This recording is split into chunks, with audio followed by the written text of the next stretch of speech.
अस्सलाम वालेकुम मेरे समझदार पाकिस्तानियों। मेरा नाम रेहान तारिक है और आप मेरा यूट्यूब चैनल और फेसबुक पेज देख रहे हैं। करोड़ हा दरूद आका दो जहां नबी मेहरबान मोहम्मद मुस्तफ़ा सल्लल्लाहु अलैहि वसल्लम पर। इस दुआ और इस उम्मीद के साथ इस व्लॉग का आगाज करते हैं कि अल्लाह रब्बुल इज्जत इस मुल्क के फैसला साजों के दिलों में समझदार पाकिस्तानियों के लिए नरमी पैदा कर दे। पाकिस्तान में होने वाली इंतखाबी धांधली पर अमरीका में गैर मामूली एहतजाज किया गया है। यह गैर मामूली एहतजाज IMF के दफ्तर के बाहर हुआ, जहां कई घंटे तक मुजाहिरीन बैठे रहे। वहीं अफ्तार का इंतजाम किया गया और यह एहतजाज एक ऐसे मौके पर हो रहा है जब IMF का वफ्द पाकिस्तान में है, जबकि दूसरी जानिब अमरीकी कांग्रेस में अमरीकी असिस्टेंट सेक्रेटरी डोनाल्ड लू को तलब किया गया है। और आपको याद होना चाहिए कि डोनाल्ड लू वही शख्स है जिस पर इमरान खान ने इल्जाम आयद किया था कि इमरान खान की हुकूमत गिराने में डोनाल्ड लू का हाथ है और डोनाल्ड लू को अमरीकी अदालत में भी लेकर जाएंगे। तो अब कांग्रेस ने डोनाल्ड लू को तलब किया हुआ है। ना सिर्फ ये, बल्कि इस गैर मामूली एहतजाज में chief of the army staff general Asim Munir समेत कोर कमांडर्स की तस्वीर लगाई गई और ये तस्वीर एक गाड़ी पर लगा के सड़कों पर उस गाड़ी को घुमाया गया है।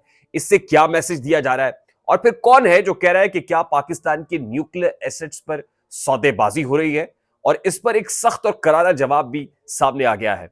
और यहां IMF का वफ्द जो पाकिस्तान में बैठा है, अब मोहम्मद औरंगजेब साहब जो नौ मुंतखब वजीर खजाना है, उनको क्लैरिफिकेशंस देनी पड़ रही हैं और IMF के जोनाथन पोर्टर की जानिब से शदीद तनकीद की गई है पाकिस्तान की स्ट्रक्चरल रिफॉर्म्स का जो एजेंडा है उस पर सुस्त रवि की वजह से। ये तमाम तर मामला आज के इस व्लॉग का हिस्सा होंगे, लेकिन उससे पहले मैं इंतहाई अदब से आपसे रिक्वेस्ट करता हूं कि अगर आपने हमारा चैनल सब्सक्राइब नहीं किया तो चैनल को सब्सक्राइब कर लें। अगर वीडियो पसंद आए तो लाइक और शेयर करना इसलिए मत भूलिएगा कि इससे हमारा मैसेज मैसेज तक पहुंचता है। और अगर बेल आइकन प्रेस करेंगे तो ऐसी बहुत सारी वीडियोस बर वक्त और तवातुर से आपकी निगाह से गुजरती रहेगी। मेरे समझदार पाकिस्तानियों, गुज़श्ता रोज अमेरिका में IMF के दफ्तर के बाहर जो एहतजाज हुआ है, इस एहतजाज को पाकिस्तान तहरीक इंसाफ के रहनुमा शहबाज गिल लीड कर रहे थे और मकामी NGO से मदद ली गई। और पाकिस्तान तहरीक इंसाफ और इमरान खान की जो फैन बेस है वो भी IMF के दफ्तर के बाहर बड़ी तादाद के अंदर इकट्ठी हुई और वहां पर कुछ जर्नलिस्ट जिनका ताल्लुक पाकिस्तान से है वो भी मौजूद थे और कुछ विजुअल्स के अंदर देखा जा सकता है कि वहां पर अफ्तारी का एहतमाम भी किया गया है। नीचे सफ़े बिछी हुई हैं अफ्तारी के लिए, वहां पर जो है खाने का इंतजाम है और लोग अपने हाथों में प्लैकार्ड्स उठाकर आए हुए हैं। ये प्लैकार्ड्स बड़े मुज़क्का खेज थे, जिसमें chief of the army staff general Asim Munir, साबिक chief of the army staff general Qamar Javed Bajwa और कोर कमांडर्स की तस्वीर थी। इससे दिखाई दे रहा है कि इस वक्त की हुकूमत पर शायद गिला या शिकवा नहीं है, बल्कि गिला शिकवा किया जा रहा है पाकिस्तानी फौज से, पाकिस्तानी इस्टेब्लिशमेंट से और इस्टेब्लिशमेंट के कर्ता धर्ताओं से। अब ये बात जहां हो रही है वो मुल्क है अमेरिका और अमेरिका में है IMF का दफ्तर। और IMF के दफ्तर के बाहर एक ऐसे मौके पर खड़े हुए हैं कि जिस वक्त पाकिस्तान एड़ी चोटी का जोर लगा रहा है, नाक से लकीरें अगर निकालना कहा जाए तो कहना गलत नहीं होगा कि हमें $1.2 बिलियन जो स्टैंड बाय अरेंजमेंट का बाकी रह गया वो दें और उसके बाद फिर हमें $6 अरब नहीं बल्कि $8 अरब चाहिए। और IMF यहां वाकई नाक से लकीरें निकलवा रहा है, क्योंकि जोनाथन पोर्टर के साथ जो आज मोहम्मद औरंगजेब साहब की पहली नशिस्त हुई है उसमें रिपोर्टेडली उनसे बहुत गिला किया गया है और बाकायदा यूं कहिए कि डांट पिलाई गई है कि जो स्ट्रक्चरल रिफॉर्म्स और जो एजेंडा IMF ने आपके हाथ में थमाया था उस पर क्या किया। मोहम्मद औरंगजेब साहब ने तो भी ज्वाइन किया है, वो कहते हैं जी कि अभी हमें माफ कर दे, मुस्तकबिल में ऐसा नहीं होगा। तो एक तरफ यहां एड़ी चोटी का जोर लगाना पड़ रहा है और दूसरी तरफ ऐसे ही मौके के ऊपर कि जब लोहा गर्म है, ये चोट पाकिस्तान तहरीक इंसाफ लगा रही है।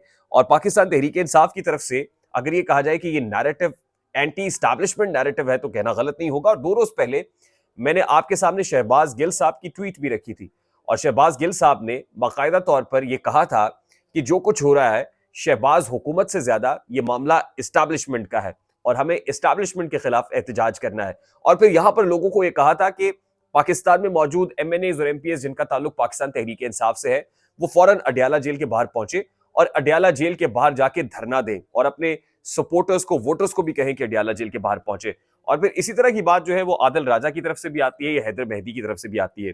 यानी जो समंदर पार पाकिस्तानी पर्टिकुलरली अमेरिका में बैठे हुए हैं उनको मोबिलाइज किया गया है और वो ये समझते हैं, वो ये रियलाइजेशन रखते हैं कि जो कुछ पाकिस्तान में हो रहा है ये इस्टेब्लिशमेंट करा रही है या पाकिस्तान की फौज करा रही है। अच्छा, ऐसे मौके पर मोहित पीरजादा साहब जो जर्नलिस्ट है वो भी मौजूद थे IMF के दफ्तर के बाहर।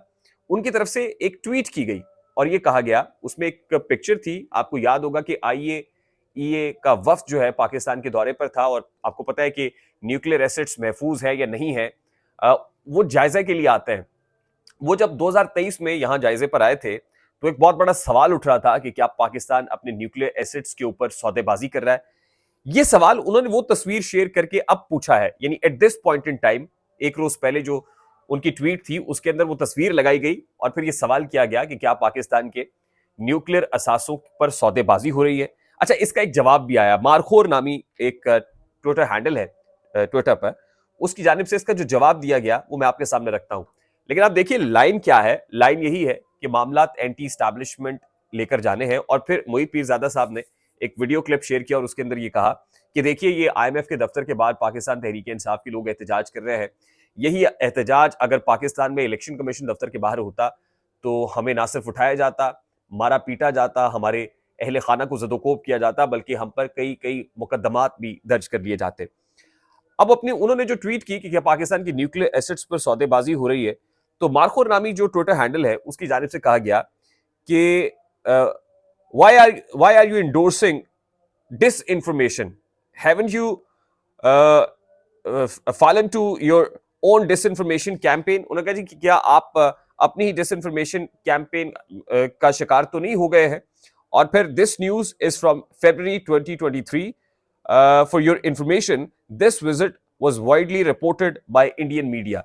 वो कहते हैं कि जी ये प्रोपेगेंडा तो इंडियन मीडिया का था और ट्रोल्स इसको इस्तेमाल कर रहे थे, तो क्या अपनी डिसइंफॉर्मेशन कल्चर या डिसइंफॉर्मेशन कैंपेन का आप हिस्सा बन गए। वो कहते हैं don't you know that DGISPR has nothing to do with these kind of visits। क्योंकि इसमें उन्होंने DGISPR को मुखातिब किया था और पूछा था अभी कि क्या पाकिस्तान की न्यूक्लियर एसेट्स पे सौदेबाजी हो रही है, तो रिस्पॉन्ड ऐसे किया जा रहा है कि आपको नहीं पता कि DGISPR का इस तरह के विजिट से कोई ताल्लुक नहीं होता है।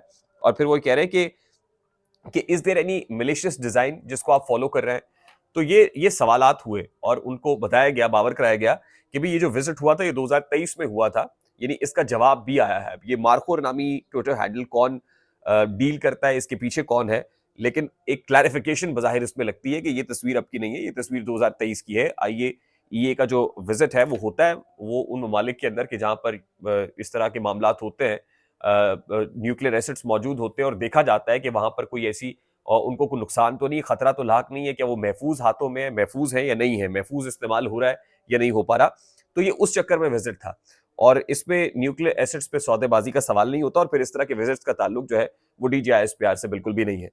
तो इस वक्त at this point in time Pakistan Tehreek Insaf एक तरफ पाकिस्तान के अंदर अदालतों के ऊपर, पार्लियामान में, इवन सड़कों के ऊपर आने का इरादा रखती है, एहतजाज कर रहे हैं। आज भी जिस वक्त मैं आपसे गुफ्तगू कर रहा हूं तो नेशनल असम्बली के अंदर उमर अयूब साहब ने बड़ा धुआंधार खिताब किया है। यहां पर तमाम तर्जराए इस्तेमाल किए जा रहे हैं। उस अंदाज में एंटी इस्टेब्लिशमेंट कैंपेन नहीं है, मतलब यहां पर पाकिस्तान में तो ये तासुर दिया जाता है कि फौज भी हमारी है, मुल्क भी हमारा है, इस्टेब्लिशमेंट भी हमारी है। लेकिन पाकिस्तान से बाहर बैठे हुए जो लोग हैं, अब देखना यह है कि शहबाज गिल साहब ने ये जो एहतजाज किया, लीड किया, इसको लोगों को इकट्ठा किया, क्या पाकिस्तान तहरीक इंसाफ की क़यादत इस पे ऑन बोर्ड थी? क्या पाकिस्तान तहरीक इंसाफ के लोगों ने कहा?